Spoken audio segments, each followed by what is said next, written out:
AEW is a spinoff of New Japan Pro Wrestling. My fault. Let me take that again. AEW is a ripoff of New Japan Pro Wrestling. If New Japan's most famous venue is the TokyoDome, AEW is all Egg Dome Wrestling. It's no secret that New Japan Pro Wrestling is AEW's inspiration. This was AEW's biggest strength early on until it wasn't. Without New Japan, there would be no AEW. But when Tony Khan formed AEW to fight a war within the States, he needed talent. And New Japan became a casualty. Everything from AEW's roster to recreating Japanese-style tournaments to its obsession with retirements has taken AEW from a strong competitor to a weak impostor. And today, we're going to talk about how AEW became New Japan Plagiarism Wrestling, how that formula was once effective, and why it's weakened both promotions long-term. Subscribe in Swahili. I'm stepping down from my spot on the Raw Post Show. Because to me, it's the only... Shut the fuck up, Timu Idris. AEW launched in 2019 with its 5 founding fathers, Cody Rhodes, Kenny Omega, Hangman Adam Page, and the Young Bucks, otherwise known as the Elite. The Elite rose to fame as a tight-knit group that chronicled its on-screen storylines and backstage shenanigans through the popular Being the Elite YouTube show.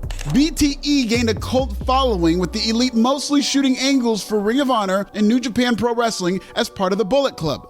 This DIY style of wrestling was a breath of fresh air during a time where WWE was slumping hard. With an aging Vince McMahon at the helm, WWE's product was bad, and BTE was a refreshing, albeit non-threatening, alternative to the worldwide leader. That is, until BTE's cult following became a grassroots movement. At Wrestle Kingdom 12, Kenny Omega faced Chris Jericho in a match that would change wrestling forever. This was more than just an old WWE wrestler collecting a check in New Japan. This was Chris Jericho, the David Bowie of wrestling, once again reinventing himself and at the same time rewriting the history of professional wrestling as we know it. Jericho's match with Kenny Omega caught the attention of Tony Khan, a timid, nice guy nepo baby whose billion-dollar trust fund would create the most serious national competitor to WWE since WCW. But before that, the Elite, now piping hot due to the Jericho effect, had some history to make. All In 2018, much like the Wrestling Observer newsletter, was built on Dave Meltzer being wrong. In one of his rambling Twitter Q&As that nobody asked for, dopey Dave Meltzer hypothesized that he did not think ROH could sell out a 10,000-seat arena anytime soon. Cody Rhodes responded, quote, "I'll take that bet, Dave. I already gave them their biggest buy rate, put the Young Bucks and I on a card in 3 months to promote. CC at Ring of Honor." As usual, Cody was right and Dave was wrong. All In was a celebration of professional wrestling, a celebration of Ring of Honor and New Japan Pro Wrestling. It was the coming out party for the Elite, and most importantly, the precursor to AEW, All Elite Wrestling. Just 5 months after All In, AEW launched on New Year's Day 2019. The Elite was once celebrated for bringing strong style to the States and giving ROH a bigger platform. Now, AEW was doing the same, except at the same time, New Japan and ROH were now friendly foes. Much like WWE's resurgence in the 90s came from copying ECW, AEW and Tony the Count Khan sucked the blood out of New Japan Pro Wrestling and Ring of Honor.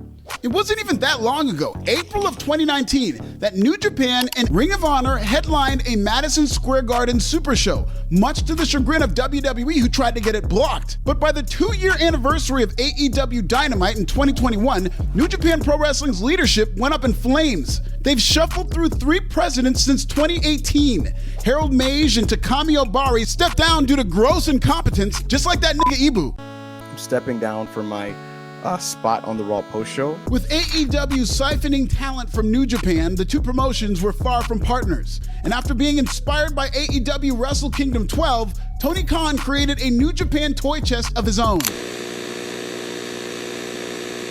AEW was unapologetic about its intentions to become New Japan West. From the onset of AEW to now, every top star in New Japan Pro Wrestling found their way to All Elite Wrestling. The Elite, most notably New Japan legend Kenny Omega, Will Ospreay, Kazuchika Okada, Tomohiro Ishii, Jay White, Lance Archer, Juice Robinson, and what's left of Kota Ibushi were all elite. Tony and his checkbook did to New Japan what Eric Bischoff and Ted Turner's checkbook did to WWE. The difference was WCW was a wolf that declared war on WWE from the start. AEW was the fox that became friendly with New Japan only to steal all of its talent. Even Katsuyori Shibata, who isn't even cleared in Japan, currently competes for AEW. Most importantly, at least to Tony Khan, a New Japan spinoff meant all those imaginary stars from Dave Meltzer to Tony Khan. New Japan Pro Wrestling by far has the most 5-star matches from Dave Meltzer. For more on this stooge and his Pavlovian star ratings, check out this video. But just like AEW stole New Japan talent, now they're stealing Dave Meltzer's heart. AEW has amassed 40 5-star matches since 2019. That's almost half of New Japan's for the 5-star fetishizer. Now talent deficient and without the North American stars who gave them their spark in 2016, New Japan Pro Wrestling is struggling. But now, so is AEW. He copied my whole fucking flow! Word for word, bar for bar! In its goal to be more like New Japan and focus solely on the work rate and wrestling abilities of its top stars rather than its storylines, AEW's high-end pro wrestling quickly became a novelty. Names like Ospreay, Omega, and Okada matter to hardcore wrestling fans, but they don't move the needle for everyone else. Kenny Omega? Kenny No Mega. Kazuchika Okada? Kazuchika Onada. Jay White? Ain't right. Will Ospreay? Won't Ospreay. AEW even ran back the same matches that were once made famous in New Japan Pro Wrestling with the same exact talent. Will Ospreay fought Kenny Omega at Forbidden Door over a Tiger Driver. In fact, after his most recent return at AEW World's End, the first thing Omega did was tease another match against Kazuchika Okada, continuing a rivalry made famous in Japan. By signing these big fish free agents, AEW hurt New Japan, all while failing to help themselves. Ratings have plummeted year over year. AEW beat NXT in the Wednesday Night Wars in their first test as a national wrestling promotion. But in 2025, NXT's ratings have grown almost 30% in accordance with ratings erosion for Dynamite. AEW is so down bad, they had one halfway decent collision watched by only 250,000 people, and right on cue, a sycophantic report drops that Tony Khan is more in the weeds when it comes to booking. Everybody on Twitter is making the same hacky joke that, no, Tony Khan is on weed. But that makes even less sense because weed is supposed to make you more creative. The Elite got over from the ground up, not because they were great wrestlers. They were, but they got over because they were cool. They were silly. They were irreverent and funny. BTE was a highly entertaining YouTube show that didn't take itself too seriously and in turn drew a massive audience of paying customers, which led to merch sales, ticket sales, a sold-out arena for All In, and eventually a whole-ass promotion. But when AEW hung its hat on imaginary stars in professional wrestling, they suffered. Nobody learned this quicker than CM Punk, whose crash out of AEW in 2022 led to a downfall for the promotion that haunts them to this day. Cody Rhodes exited more peacefully in February of that year, but not without his own unspoken problems with Tony Khan. Because God love him, but Tony Khan simply cannot manage strong personalities and big egos, which is the #1 skill you have to have as a successful booker. For more on that, watch Tony Khan floundering in this video. The longer AEW drags on, the more obvious it is that Tony Khan is not an authority figure, but rather a rich figurehead who knows how to put two people in a ring together and do little else. Tony Khan is a terrible marketer. One time he went rogue on Twitter and branded his own audience the sickos, thereby playing into the same incel behavior that he participated in as a junior correspondent to the Wrestling Observer newsletter, which is like being a freelancer for a flippy-dippy fanfic. AEW's origins were 4 DIY EVPs who built their own business as underdogs. Now that their audience has dwindled after a much-needed lifeline from a TV deal, AEW is just a live-action message board for self-proclaimed sickos and jobless gossip queens. Speaking of which, how do you guys think Ibou is celebrating Black History Month? I'm stepping down from my spot on the Raw Post Show. Hey yo, them crackers turned Ibou's TV on so fast you'd think he maxed out his cable bill. Always remember, the quickest way to get kicked in the mouth is by kissing that white man's boots. It's all good, hold your head. I hear them unemployment checks are extremely lucrative. These AEW sickos are turning on each other and the product the longer Tony Khan goes without hiring another one of them. It's like a message board soap opera with a male demo of mass shooters. All these borderline personality bots always lock their tweets when the going gets tough. Simp Valley, lockdown. David his pants, lockdown. Coco be scared, lockdown. But let me get this straight. The entire incel-infested wrestling media is built on bullshit, lies, and misinformation. Yet they shit-canned that nigga for spreading bullshit, lies, and misinformation? He had to do the job for doing his job, but to be fair, he might have gotten a raise if he ain't lying on a white woman. Ibou is being treated exactly like Diddy, but with all the baby oil and none of the freak-offs. Oh, hand lotion outside of the freak-offs ass nigga. Anyway, Timu Ibou is just like Diddy, because there are a whole lot of white predators at those freak-offs, allegedly, but only one black guy is being charged? How? In the mostly white world that is celebrity sex trafficking, Hollywood is a freaky-ass 405. So you really think if they rid the world of one rich nigga, all these sex crimes will stop? Okay, Cracker, we'll be right back.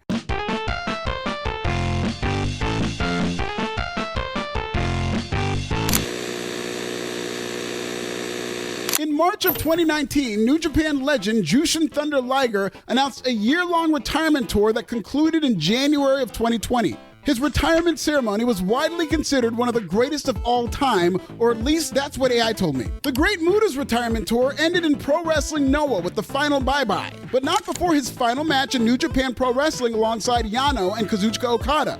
Hiroshi Tanahashi, New Japan's sitting president for now, announced 2025 will be his final year as a full-time pro wrestler. This is part of, you guessed it, a retirement tour that'll wrap him up in 2026.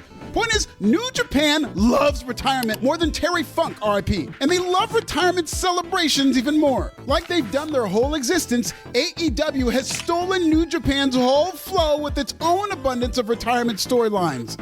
First, Sting retired. His final match featured Ric Flair and an emotional send-off where he won the AEW World Tag Team titles with Darby Allin. AEW Revolution, where Sting retired, drew AEW's biggest buy rate of 2024 because Tony Khan is incapable of creating full-time stars who can. It's really the same problem the Khan family has with the Jaguars. Duval.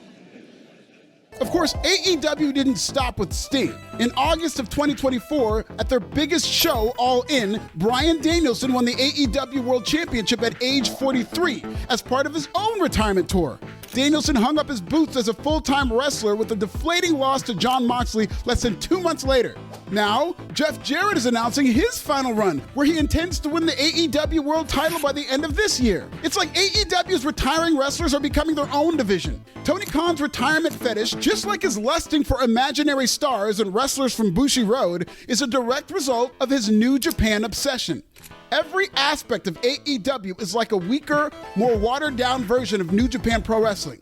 So, like New Japan Pro Wrestling now. The only way AEW could be more like New Japan Pro Wrestling is if they booked a G1 tournament, which, funny you should ask. Just when you thought AEW was running out of ideas to run off its own audience, they booked a more generic G1 and totally redeemed themselves. AEW's Continental Classic followed the complicated G1 formula where two groups wrestle and wrestle and wrestle and wrestle and wrestle and wrestle, and the final four wrestle each other some more or something, and then the winners of each group wrestle for the Continental Championship, and by the time that's over, everybody's asleep. Yay, wrestling! All that wrestling in the G1 did nothing to turn AEW's fortunes around. In 2024, the average viewership for AEW Dynamite was 698,000, down 19% from 2023. From November 27th to December 25th, the month of the Continental Classic, viewership for AEW Dynamite was just 586,000, down 16% from the already shrunken 2024 average. In its pursuit to plagiarize New Japan Pro Wrestling, AEW has become every bit as unpopular on TV and every bit as implosive at the top. In fact, the only way AEW could be more like New Japan Pro Wrestling is if they booked their pay-per-views in the TokyoDome. Which, funny you should ask. With both promotions licking their wounds, AEW partnered with New Japan Pro Wrestling for a 2-night pay-per-view spectacular. The two already struck up an ongoing partnership for the annual Forbidden Door pay-per-view, but now they were already literally in bed together through a pair of dome shows. This seems to be part of AEW's business model, where they steal talent from a promotion, which in turn weakens the promotion, then they partner with them. This is exactly what happened with ROH before Tony Khan bought them, probably out of guilt. Anyway, at the pit of their powers, New Japan and AEW teamed up for Wrestle Kingdom inside the TokyoDome on January 4th and Wrestle Dynasty, also in the TokyoDome, on January 5th. AEW and New Japan holding shows inside the same TokyoDome is a type of double penetration that Dave Meltzer's dreamt about his whole life. Wrestle Kingdom drew just over 24,000 for night one. AEW Wrestle Dynasty drew 16,000. Yet another example of AEW trying to be exactly like New Japan and failing miserably. This time in New Japan's own backyard. Despite the partnership and joint pay-per-view, tensions remain high between the two promotions. In fact, in the fallout from Wrestle Kingdom Dynasty, New Japan commentator Chris Charlton was suspended indefinitely for calling Tony Khan a money mark and suggesting that New Japan defections to AEW were shells of themselves. In a fired-up shoot, Charlton even called out AEW for copying the G1. He copied my whole fucking flow. Word for word, bar for bar. New Japan and AEW partnering was a good idea on paper, but at the end of the day, these joint shows felt like a father with partial custody getting invited to his kid's soccer game and meeting the stepdad who stole his family. Like, why wouldn't New Japan be bitter? Chris Charlton is right. AEW needs an identity. They need a purpose. They can't just rely on names and gimmicks from the past, whether it be old WWE guys or New Japan guys who used to be over. It's Tony Khan's job as a booker to create compelling storylines and characters to get people to care all over again. Otherwise, the ratings will continue to sink, the buildings will continue to shrink, ticket sales will continue to be 2 for 1, and AEW will continue to be the world's most profitable doppelganger.